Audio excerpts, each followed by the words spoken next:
Hello, my name is Jung-Hoon Han from Sungkyunkwan University in South Korea. The title of my talk is Path Integral for Spin-1 Chain in the Entangled Basis. And I'll also introduce a new terminology called the fluctuating matrix product states. And this work is based on the preprint that we just uploaded.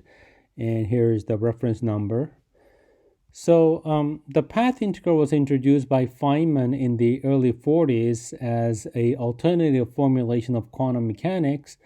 And the key idea was to introduce a complete set of basis states, such as the position basis or the momentum basis, where the variables can change in a continuous manner, and kind of map the awkward operator formalism into numbers that can be handled in a more easy manner.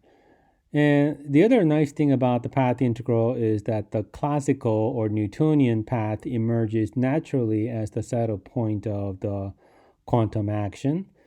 And the expansion around such a saddle point naturally gives rise to so-called quantum fluctuations and quantum correlations and so on.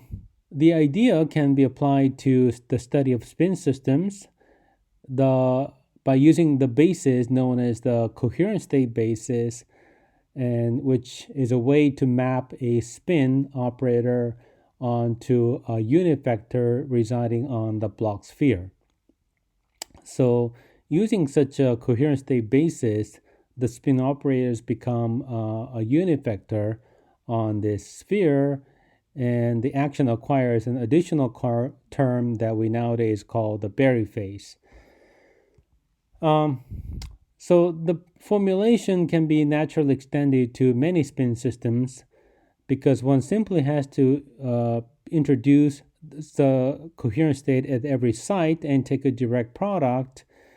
And in this many-body product states of coherent state, you can write the any many-body spin Hamiltonian in the path integral form.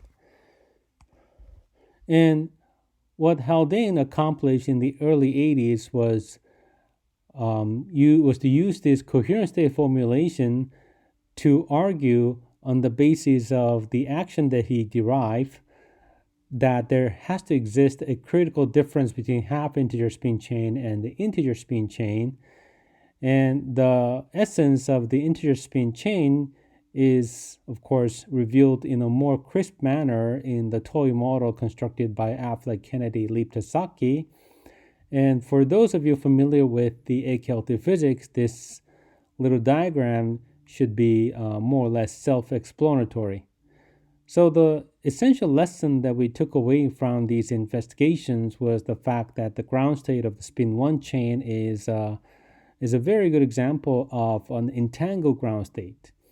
However, the way that we arrive at such a conclusion is by employing the product coherent state, which is famously an example of unentangled state. So I felt there was a sense of uneasiness about these situations. So wanted to ask whether it's possible to create a new path integral approach, which is based explicitly on some sort of entangled basis states. And let me remind you that you can construct path integral in whatever basis you want as long as the basis states are complete or overcomplete, and somehow the variables change in a continuous manner. So the important insight that we take away from the AKLT study is that the bonds are the important variables. And here in this cartoon, what I show is the singlet bond formed across every bond, and the AKLT state is obtained simply as a product of these bonds. So although this looks like a bond, this looks like a product state in some sense, this is really an entangled state because bond variables are intrinsically entangled. So perhaps the right thing to do is to try to do everything in terms of bond variables including the construction of the path integral itself. So the first step in doing so is to first identify the degrees of freedom that reside on the bond. And you can easily convince yourself that there's this one singlet degrees of freedom and three kinds of triplet degrees of freedom residing at every bond. And because there are these 4 degrees of freedom, you can also make linear combinations and come up with a kind of coherent state generalization whereby these 4 basis states are mixed with some arbitrary complex coefficients I introduced as z's here. And then you impose these bond coherent state at every bond to construct a pretty general kind of matrix product states. And this is what I call the fluctuating MPS states. And to our delight, this fluctuating MPS basis states can be proven to satisfy completeness relation.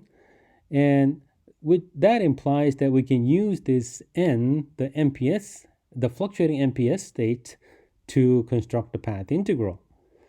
And the canonical prescription suggested by Feynman was to evaluate these various overlaps, and you're basically done with the construction of the path integral. However, these overlap calculations are highly non-trivial now because the n's are all many-body states, so one has to face the computational task of calculating overlaps between many-body states. However, we were able to make progress in this regard, and in the next couple of slides, I will show you some of our findings. So first of all, at the level of the saddle point analysis, so here we introduce a well-known bilinear biquadratic Hamiltonian, which is a mixture of the Heisenberg exchange term here and the biquadratic exchange term here with some coefficient represented by tangent of the mixing angle tau. And the energy of these bilinear biquadratic Hamiltonian can be evaluated for a whole class of matrix product states. And what we found as a result of our investigation is that the familiar A-Kelty state does emerge as the variational ground state of the BLBQ model over a certain range of the parameter value tau. So the point here is that the A-Kelty state does emerge as the saddle point of the action, and therefore one can take the next step and try to construct some effective action by performing gradient expansion around the A-Kelty saddle point. And omitting all the details which are covered in our preprint, we arrive at these forms for the Berry phase part and the energy part of the action. And although they look fairly complicated at first sight, let me remind you now that these variables are completely free.